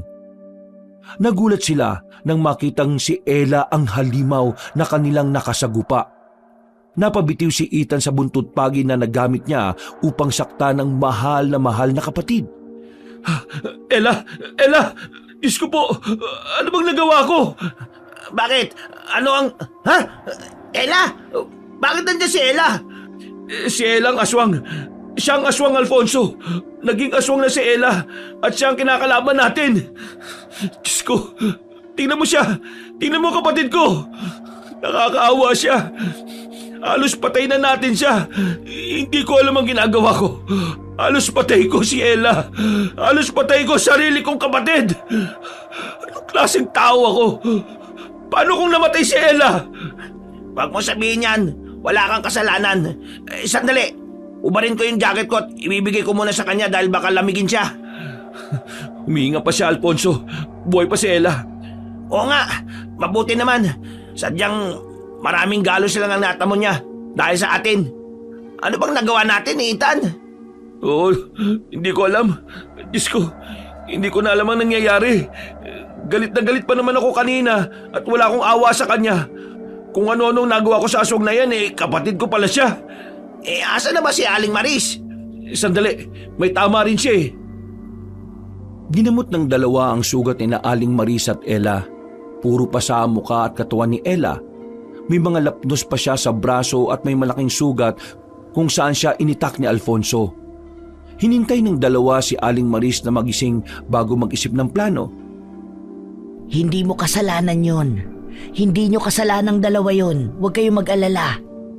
Kahit ako gigil na ako dyan sa Jasmine na yan Hindi ko lang nais na mawala kung ano man ang binigay nila kay Ella. Gusto ko silang gantihan. Gusto kong gumanti. Naiintindihan ko ang nararamdaman nyo. Pero kakaiba sila. Mautak. Kahit ano pa sila, gagawa kami ng paraan na talunin sila. Sangayon ako sa sinabi mo, Alfonso. Wala akong pakialam sa kaya nilang gawin. Hindi na ako natatakot ngayon. Lalabanan ko sila. Papatayin ko sila at tatanggalin ang sumpa kay Ella. Ano pa bang paraan na meron tayo? Ano pa po bang pwede nating gawin? At agad-agad nating gagawin yan. Isa itong delikadong plano. Kahit delikado pa yan. Ako rin.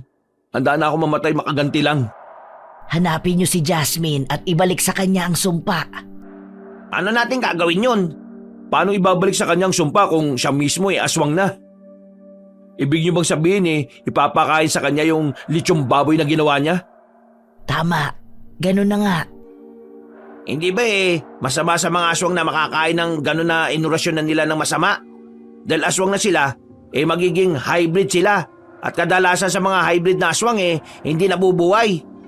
May ilan na mga nabubuhay ngunit mga makapangyarihan at mga lalaki lamang. Di gagana kay Jasmine yan dahil babae siya. Talaga?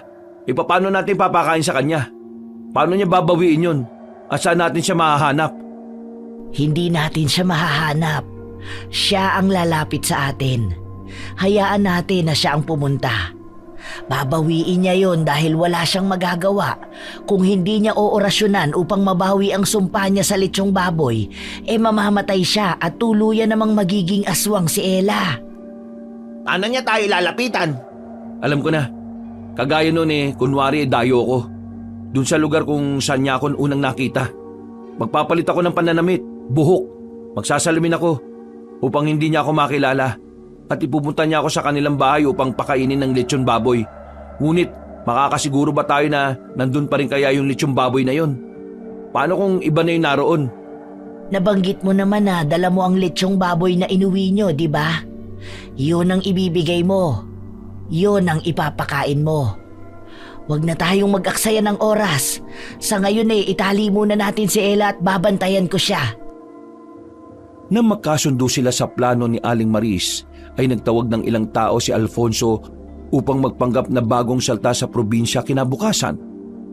Nagpalit na ng pananamit si Ethan, nagpagupit at nagsalamin.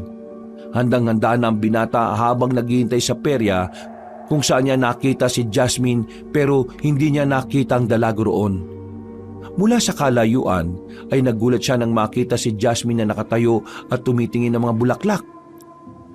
Galit na galit si Ethan at pinilit ang sarili niya na kumalma palapit kay Jasmine. Kahit na gustong-gusto niya nang patahin ang dalaga sa ilalim ng masinag at malaking buwan. Hindi ka pa ba nakakapili, miss? Oo Tingin mo, anong bagay sa akin? Ito sigurong pulang rosas na bagay sa damit mo na kulay pula at sa labi mong pula rin. Kung ganon, yan ang bibilin ko. Isa nga po nito, magkano? Ako na magbabayad. Total, ako naman ang pumili kaya hayaan mo nang ako magbayad nito para sa'yo. Ang bait mo naman. Ngayon lang kita nakita rito Bago ka lang ba o dayo? Dayo. Nandito kami ng mga kaibigan ko para gumawa ng isang film sa shooting namin. Artista kayo?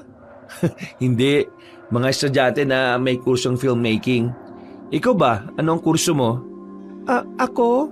Hindi ako nag-aaral Huminto kasi ako. Pinag-iisipan ko pa na tumuli sa susunod na taon.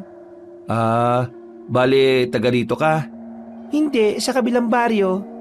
E di, alam mo kung saan ang may masarap na kainan dito? Oo, pero gabi na kasi kaya baka sarado na sila. Nako, sayang naman. Nagkikrave pa naman ako ng something na crispy. Chicken or pork? Pork siguro. Sawa na ako sa chicken Sakto naman. Alam mo, birthday na kapatid ko kaya baka gusto mo makikain sa amin. Ay, nako, nakakaya naman. Hindi Isipin mo na lang na yan ang bayad ko sa pagbibigay mo sa akin ng rosas. Maraming salamat doon. At ako nga pala si Jasmine. Ako naman si Rodolfo. Ang ganda naman ng pangalan mo. Bakit pala hindi natin isama ang mga kaibigan mo? Unfair naman kung bigla na lang tayong mawawala. Nakakaya naman. Ayos lang yan. Hindi tayo nagkakahiyaan. Kaya tara na. Sinundan ni Ethan at ang kanyang mga kasama si Jasmine sa bahay ng dalaga. Gustong-gusto na ni Ethan ilagay sa bibig ni Jasmine ang lechong baboy na dinurog. Pero pinigilan niya ang kanyang sarili dahil ang plano nila ay malaman ang tirahan ni Jasmine. Nang makarating sila doon, ay iilan lamang ang tao sa loob ng bahay. Mabilis na naghanda si Jasmine ng lechong baboy at tagain din ng isang kaldereta na patagong binudburan ni Ethan ng durog na lechong baboy. Kumain ka na, Rodolfo. Hindi ba't nagugutom ka na? Oo. Pero sandali lang. Mukhang masarap ang kaldereta mo Gusto mo rin ba nito? Tikman mo muna. Saka ako maniniwala na masarap kung manggagaling mismo sa'yo. Kung ganun titikman ko na. Bakit? Ano? Bakit ka huminto? Ha? Wala naman. Oh, bakit binaba mo yung plato mo at kutsara mo, Jasmine? Ayaw bang kumain? Ano? Ayaw mo bang kainin yung ginawa mo? Sandali. Sino ka ba? Ayaw bang malaman ng lasa ng lechong baboy mo? Ha? Sino kayo? Kasi ako, gusto kong malaman ang mangyayari sa'yo kung kakainin mo yan Tinatanong kita, sino ka ba? Ako ang taong nagkamaling binangga mo. Tumayo si Jasmine at patakbo na nang hilahin ni Ethan ang kanyang buhok at pinahiga sa sahig. Pumatong si Ethan sa ibabaw ni Jasmine at sinuntok ang sikmura nito upang bumuka ang bibig ni Jasmine. Pagbuka ng bibig ng dalaga ay ibinuhos ni Ethan ang laman ng bote na lechong baboy sa bibig nito. Sinakal ni Ethan si Jasmine upang mapilitan itong lumunok. Galit na galit at nandidiring sumigaw si Jasmine habang nagkakagulo na ang kanilang paligid. Dahil sinusugod na ni Alfonso at ang grupo ng mga aswang sa bahay ni Jasmine. Ano? Anong lasa, Jasmine? Baliw! Anong ginawa mo? Ikaw pa talaga may lakas ng loob na magtanong niya sa akin, ha? Pagkatapos mong sirain ang buhay naming babae ka? Ginawa ko lang ang trabaho ko. Trabaho ko! Bakit? Bakit hindi ka makapagsalita na maayos? Nangihina ka na ba? Gusto mo ba na tulungan kita? Gusto mong itayo kita at sabuyan ng asin? Wag mong gawin yan. Anong gusto mo? Anong nais mo? Nais mong pagalingin ang sarili mo, di ba? Bawiin mo ang sumpa sa pagkain na yan upang gumaling lahat ng nakakain ng marumi mong pagkain. Bakit kailangan mo pang gawin to? Bakit hindi mo na lang sinabi sa akin? Bakit hindi mo na lang ako tinalit, pinilit? Mukha ba akong tanga? Nangihina na ako. At kung mamamatay ako, hindi ko magagawa ang orasyon. Hindi mo gagawin yan dahil takot kang mamatay. At kung mamamatay ka, ano naman? Ikaw lang ba nag-iisang may alam sa ganito? Ikaw lang ba nag-iisang aswang? Tingin mo ba espesyal ka? Manahimik ka! Ikaw ang manahimik! Kung ayaw mong paliguan kita ng asin at holy water, bawiin mo ang sumpa ngayon na! Kahit na galit si Jasmine ay dali-dali siyang nagtungo sa basement kung saan niya ginawa ang orasyon. Halos gumapang na si Jasmine sa hina ng kanyang katawan, magawa lamang ang orasyon ng pagbawi ng sumpa. Naghalo siya ng mga dugo niya, dugo ng manok, dugo ng ibon, dugo ng alaga nilang tiktik, lupa at lechong baboy. Hirap na hirap nagdasal si Jasmine sa sinasambang Diyos habang nasa gitna ng mga kutsilyo at mga kandila. Nagsasalita ng lingwaheng hindi naiintindihan ni Ethan. Nang iinumin na ni Jasmine ang likido ay bumagsak yun sa sahig. Nasalo naman ito ni Ethan gamit ang paa at mabilis niyang dinampot. Natumba na si Jasmine at walang pakialam si Ethan kahit mauntog pa ang ulo ng dalaga sa sahig. Pinangangan niya si Jasmine na desperado na at pinainom yun ni Ethan. Nagulat si Ethan nang manlaki ang mga mata ni Jasmine at tinulak siya palayo. Kahit na nananakit ang katawan, ay dali-daling lumabas si Ethan ng bahay para balikan ang kapatid. Tiningnan niya si Ella na hingal at kagigising lang. Bumalik si Ethan sa bahay ni Jasmine at desididong kinalaban ng mga aswang kasama ang grupo ni Alfonso. Ano? Kumusta? Panalo! Gumaling na si Ella at nagising na siya. Wala na rin ang mga pasa niya sa muka. Ha! Nako! Mabuti naman! Nasaan si Jasmine? Gumaling na yung babaeng yun. Nandyan lang yan sa tabi-tabi. Ininsulto mo siya at hindi siya papayag na hindi siya makaganti. Ganun din naman ako eh. Tara Alfonso, pagtulungan natin. Sige ba? Sabay na hinarap ni na Ethan at Alfonso ang mga aswang na kamag-anak ni Jasmine gamit ang holy water, asin at buntut pagi. Napansin ni Ethan na may tumatakbong malaking aso sa kusina at lumapit siya roon dahil sigurado siya na si Jasmine yon. May nakitang nakasuot ng bestida na pula si Ethan na pumasok sa banyo kaya sinundan niya. Binuksan ng binata ang pinto at nakita kung gaano kalaki ang banyo. Ano na Jasmine? Labas na! Tuwag ka! Ako pa talaga duwag ha? Sino kaya nagtatago sa ating dalawa? Tingin mo malakas ka dahil sa mga dala mo? Ano, bitiwan ko ba? Sige, bibitiwan ko ang holy water, asin at buntut pagi kasi takot ka eh. Paano kita mapapatay kung nagtatago ka? Baliw ka, Ethan! Hindi mo alam ang ginagawa mo! Ikaw ang hindi nakakaalam ng ginagawa mo. Sinara mo ang pinto ng banyo dahil sa tingin mo matatalo mo ako? Sa tingin mo, ikaw ang nakakalamang? Malas mo kasi ako kinalaban mo. Napikon si Jasmine sa sinabi ni Ethan at sinugod ang binata na tinatawanan lamang siya. Labis na nainsulto si Jasmine sa mga sinabi ni Ethan at sa pagtawa nito kaya gigil na gigil siyang inuntog ang ulo ng binata sa pader. Tinawanan lamang siya ni Ethan bago gumanti. Sinubukang kalmutin ni Jasmine ang binata pero nakailag naman ito. Galit na sinipa ni Jasmine si Ethan sa bathtub na puno ng tubig. Sinubsob ni Jasmine ang ulo ni Ethan doon hanggang sa hirap na si Ethan na huminga. Tumatawa si Jasmine at masayang-masaya habang nagpupumiglas ang lalaki. Patagong kinuha ni Ethan ang bote ng holy water at asin sa bulsa niya bago yun hinalo sa bathtub. Ginamit ni Ethan ang kanyang buong lakas at tinila si Jasmine upang mapahiga sa bathtub. Sumisigaw si Jasmine sa sakit at nagpupumiglas habang inaapakan ni Ethan ang sikmura ng aswang para hindi siya makatakas, hanggang sa napatay niya ang aswang. Bigla naman bumukas ang pinto at napangiti si Ethan na makita si Ella. Tumakbo siya sa kapatid niya at mahigpit na niyakap. Kuya! Okay ka lang ba? May ginawa ba siya sa'yo? Ella, kumusta ka? Okay ka na ba ngayon? Kumusta ang pakiramdam mo? Opo kuya. Anong nangyari? Bakit tayo nandito? Bakit parang ang gulo na? Ano bang na-miss ko habang tulog ako? Hindi ko na maalala ang mga nangyari. Huwag mo akong alalahanin. Huwag mo nang isipin yan. Hindi na yun mahalaga. Tapos na yun. Ang mahalaga ngayon ay magkaroon ka ng full recovery.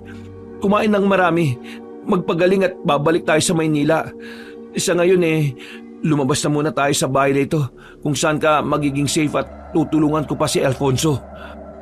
Okay lang po si Alfonso. Tinulungan ko siya kanina. Tingnan mo kuya, may hawak akong buntot pagi. Ang galing ko kanina, may patalon-talon pa ako.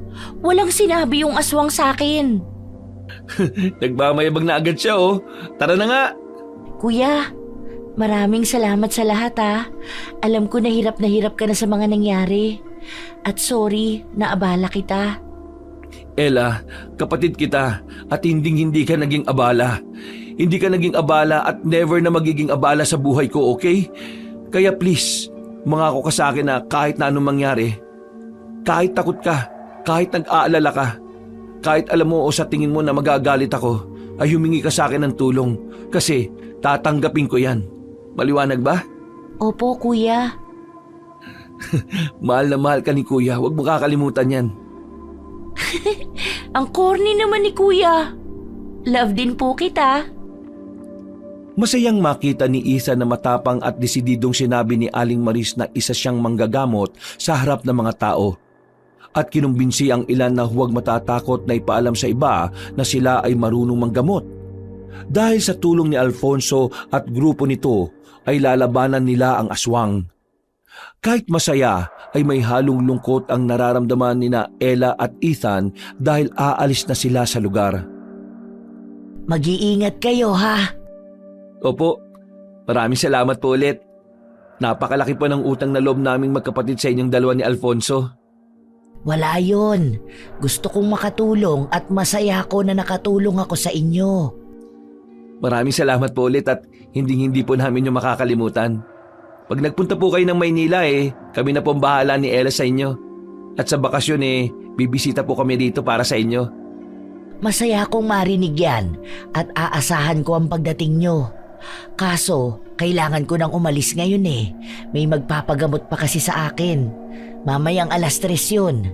Pasensya na at hindi ko makikita ang pag-alis nyo. Naku po, wala po yun. Okay lang po. Hindi naman ito ang huling beses na makikita tayo Ingat po kayo at maraming salamat po ulit. Kayong dalawa rin. Mag-iingat kayo lagi. Aling Maris, proud po ako sa inyo. At sigurado po ako na proud din po ang kapatid mo sa inyo. Salamat, Ethan. Hindi mo alam ang epekto ng salita mo sa mga tao. Umalis na si Aling Maris at pansin ni Ethan na palinga-linga si Ella dahil hinihintay si Alfonso. Dahil abala si Alfonso ay hindi nakarating ang binata sa bus station. Pansin ni Ethan ang lungkot na nararamdaman ni Ella kahit na hindi yun nagsasalita. Pagdating sa Maynila ay kinumusta nila ang mga kaibigan ni Ella at guro na gumaling na rin. 3 linggong nakalipas ay bumalik na sa normal ang buhay ng magkapatid. Masaya si Ethan na naghahain ng almusal habang si Ella naman ay nagsusuot ng uniforme at handa nang pumasok sa eskwela. Kuya, pumayag ka na oh. Sleepover lang naman eh. Basta hanggang 8 p.m. ka lang ha. Sleepover nga eh. Sige na nga, payag ako. Basta mag-update ka lang lagi sa akin ha. Opo, a-update kita every 5 minutes. Ang piloso pa naman masyado. Halika na, kumain ka na nga lang dyan. Ayan na oh, chicken sandwich mo oh. Thank you, kuya. Wala ka naman dapat ipag-alala. Diyan lang yun sa kabilang subdivision. At puro pa kami babae kaya safe na safe. Tapos pag uwi ko, aswang na ako. He, tumigil ka nga sa ganyan joke mo ha. Basta, lagi ka magsasabi sa akin kung may mga hindi magagandang mangyayari ha. Opo, promise. O sige na, kumain ka na. Ay, wait. Parang may nagdo-doorbell. Ha? Ganun ba? Di ko naman narinig. Pupuntahan ko nga. Sinundan ni Ethan si Ella na tumakbo sa pintuan at kitang-kita ni Ethan kung gaano nagulat si Ella nang makita si Alfonso. Lumapit si Ethan sa kanyang kapatid at sinalubong si Alfonso. Kinuha ni Ethan ang malaking bag ng damit ni Alfonso at hinila ito papasok. Wait, anong meron? Bakit ka nandito? Ayaw mo ba? Aalis na lang ako. Ano, paalisin na lang ba natin si Alfonso kasi mukhang ayaw mo eh. Hindi! Ay, baliw kayo! Bahala nga kayo riyan! Babalik na ako sa kusina. Masaya ako makita ka ulit, Ella. At mukhang magaling ka na talaga. Brat talaga yung babae na yan sa bahay namin. Siga yan eh. Oh, pasok ka na Alfonso. Kumusta biyahe mo? Nahilo ka ba? May gamot ako sa nahihilo. Sandali, kukunin ko lang para sa'yo. Salamat, Ella. Uy, miss ka na niyan eh. Hoy! Anong binubulong-bulong niyo dyan?